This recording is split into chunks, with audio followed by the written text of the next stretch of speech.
সময়ের আবর্তে আবারও ফিরে আসলো ইসলামিক ক্যালেন্ডারের পবিত্রতম মাস রমজান।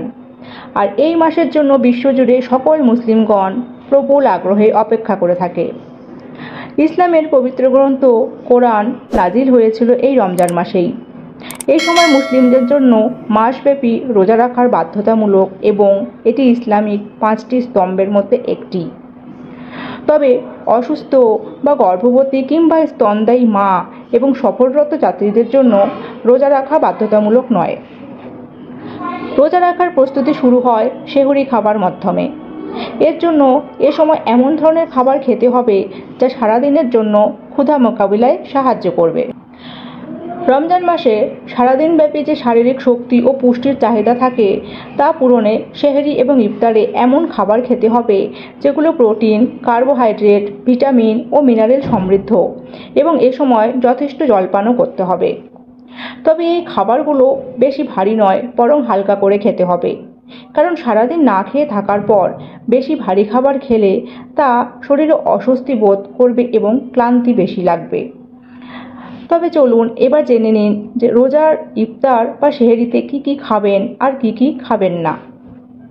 ইফতারে ভাজা জিনিস খেতে বেশি ইচ্ছে করলেও এই ভাজা খাবার এড়িয়ে চলাই ভালো, কারণ ভাজাভুজি খাবার শরীরের জন্য এমনিতেই ভালো নয়। তার উপর সারাদিন না খেয়ে থাকার পর তেলে ভাজা খেলে গ্যাস অম্বলের মতো সমস্যা হতে পারে। তাই ভাজাভুজির পরিবর্তে সবুজ শাকসবজি, স্যালাড এবং রসালো ফলমূল যেমন শসা, তরমুজ, কমলালেবু, আঙ্গুর প্রভৃতি খান, কারণ এসব খেলে শরীরে জলের ঘাটতি দূর হবে।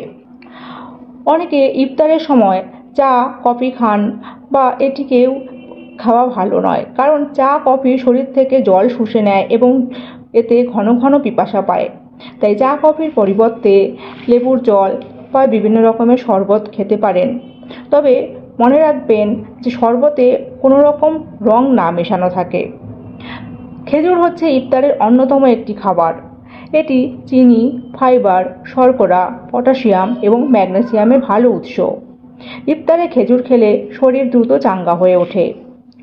এ সময় ছোলা মুড়ি, দই চিড়া, কলা ইত্যাদিও খেতে পারেন। এগুলো পেট ভরিয়ে রাখতে সাহায্য করে। সেহরিতে সহজপাচ্য এবং স্বাস্থ্যসম্মত খাবার খেতে হবে, কারণ সারাদিন উপবাস থাকতে হয় বলে কার্বোহাইড্রেট জাতীয় খাদ্য গ্রহণ করা উচিত। আর লাল চালের ভাত খাওয়া ভালো। এছাড়া মাছ, মাংস, ডিম খেতে হয় এবং সেহরিতে বেশি লবণযুক্ত খাবার খাওয়া উচিত নয়, কারণ এতে সারাদিন পিপাসা বেশি পাবে। তাই লবণাক্ত খাবার এড়িয়ে চলুন।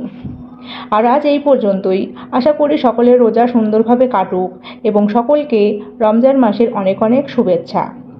সকলে ভালো থাকুন। আর ভিডিওটি ভালো লাগলে লাইক করবেন এবং আমার চ্যানেলটিকে সাবস্ক্রাইব করতে ভুলবেন না।